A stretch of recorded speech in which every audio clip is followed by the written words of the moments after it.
Hey boys and girls, it's Miss Neat again. We are looking at 21C for our morning math this morning. Hopefully you take really good notes on this, or you have already taken really good notes on the others so that we can use those notes to help us with our test on Friday. So we are looking at number 1 first, which is 86 hundredths times 24. So I'm going to set it up. 86 hundredths times 24. I'm going to multiply like normal. So 4 times 6 is going to be 24. So I'm going to write my 4, carry my 2. 4 times 8 is 32, plus 2 more is 34. So I'm going to write my 4, carry my 3. 4 times 0 is 0, plus 3 more is 3. So now I need to do my housekeeping, which is marking out my 4, erasing anything that I carried, or marking it out, and then writing a 0 in the ones place.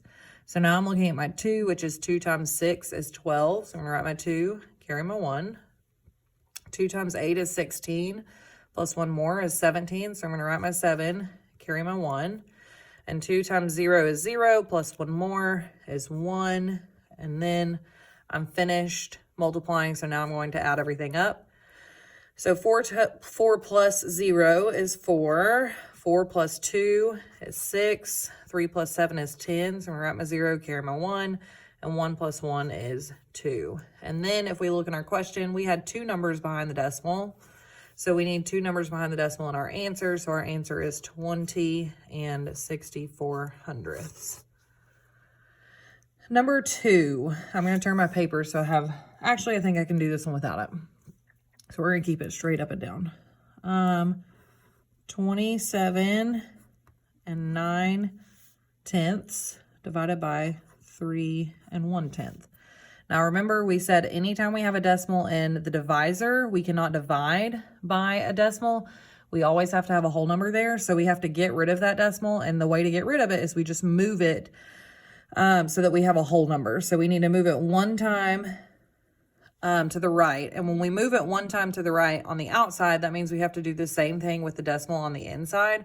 So we're going to take this and move it 1 time to the right on the inside. And just so that I remember I moved it, I'm going to go ahead and move it up and put it on top of my line so I remember where it goes. And then I divide like normal. So 31 cannot go into 2 because 2 is too small. 31 cannot go into 27 because 27 is too small. But 31 can go into 279. I just have to figure out how many times. Well, 31 is close to 30. It's equivalent or close to 30. It's around 30. And I know, if I know my multiplication facts, that 3 times 9 is 27. So I'm going to start by multiplying 31 times 9 and see if that gets me close to 279. So I'm going to come over here.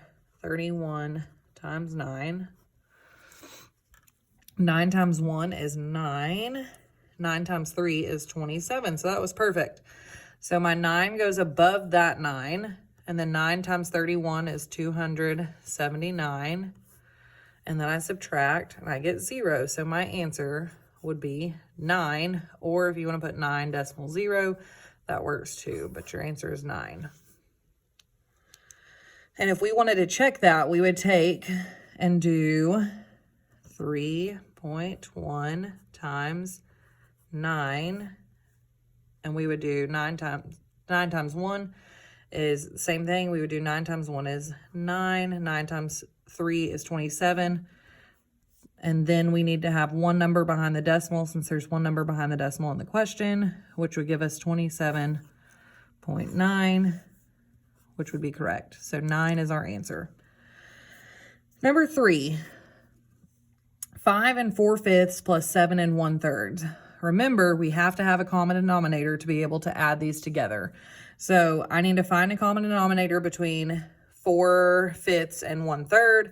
And I know that 15 off the top of my head is common for both of them. So I'm going to change both of them to where they have a common denominator of 15. So saying this, what times 3 got me to 15? It's 5. And what times 5 got me to 15? It's 3. So 3, whatever we do on bottom, we also do on top. So my new equation is 5 and 12/15 plus 7 and 5/15. Okay, so this is no longer my equation. This is my new equation. So if I were to just add the fractions first, I would get 17/15. And then I add my whole numbers, which is 5 and 7. So 5 and 7 equals 12. But now if I look at 17/15, it's improper. So I know I can take a whole out of it. I can take 15/15 out, and I can add it back to my whole number, which will leave me with 13. And then if I took 15/15 out, then I'm left with 2/15. So my answer is 13 and 2/15. Okay, number 4, fill in the blank to make a true statement. 3/4 plus blank over 8 equals 1. Well, again, they don't have common denominators, but I know that 8 is a common denominator, for both of them. So all I need to do is change this first fraction to where it's something over 8. So I'm going to change what I did to get from 4 to 8 is I multiplied by 2. And whatever I do on bottom, I also do on top. So 2 times 3 is 6. So now my new fraction is 6/8 plus something eighths equals 1.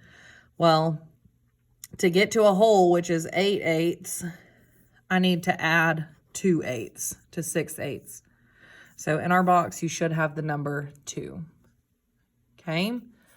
Number 5 up here at the top, that is our order of operations. So remember, please excuse my dear Aunt Sally, or PEMDAS. And when we do that, we do parentheses and then exponents, then we multiply, divide, add, and subtract. So we do have parentheses, but we also have brackets, but let's do what's in the parentheses first. So 10 divided by 5 is 2, plus 9 times 2, which is 18. And then I'm going to bring down my brackets, plus 8. So now I have 2 plus 8 and the 18 in the brackets, which is 20, plus 8 more equals 28. So our answer for number 5 is 28. Okay, a baker bought a 55-pound bag of flour. He separates it equally into 6 containers. How many pounds of flour are in each container?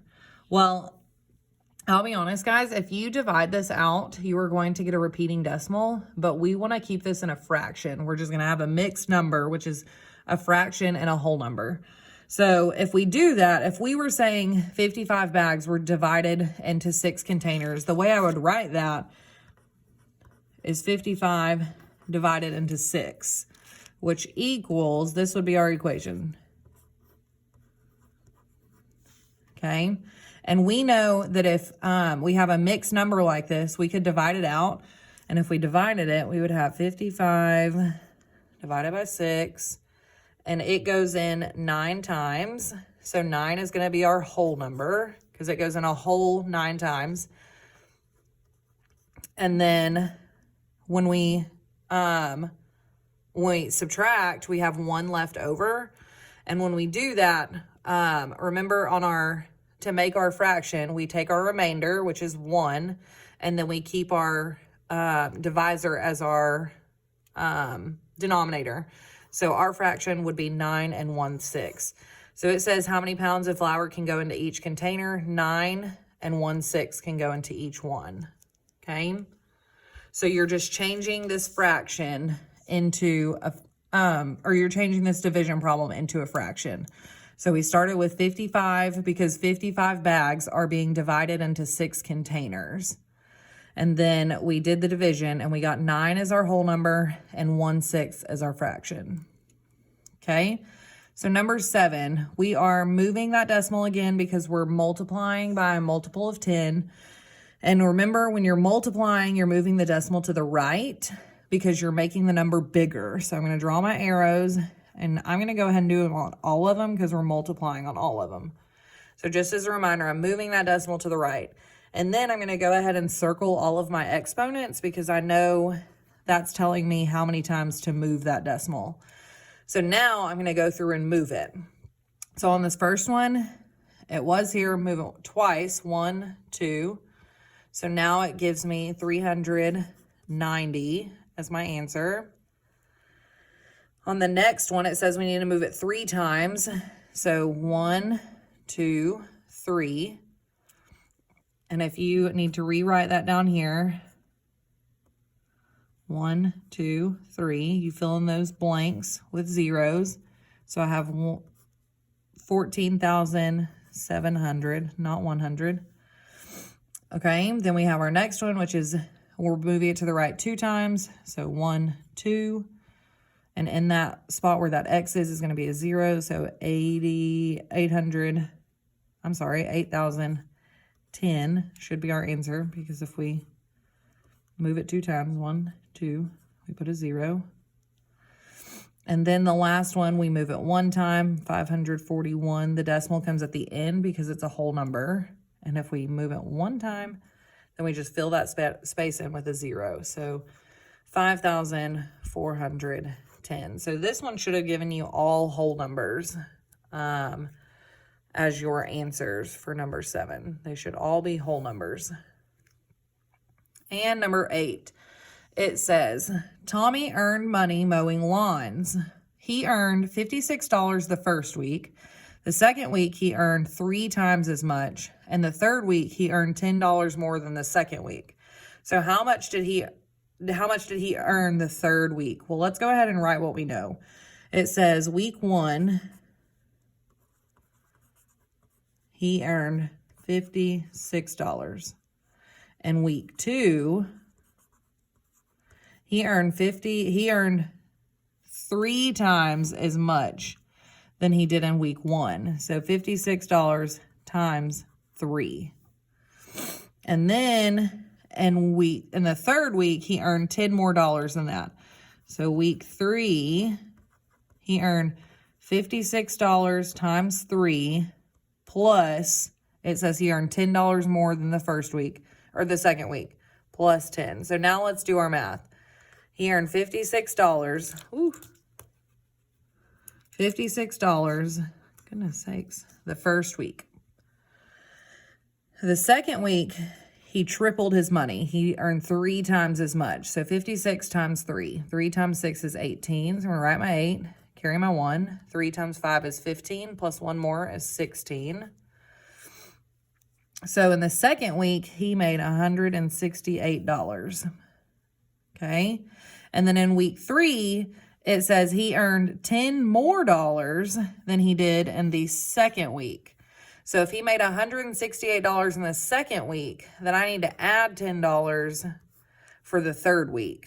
So 8 plus 0 is 8. 6 plus 1 is 7. And bring down my 1. So in the third week, he made $178.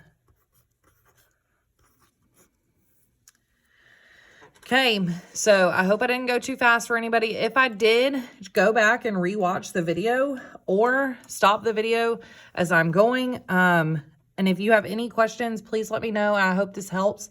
We do have a test on Friday. So remember, if you take really good notes on this page that I just did with you, then you should be great for your test, and you can use those notes for your test on Friday. So if you need any help or you have any questions, please let me know.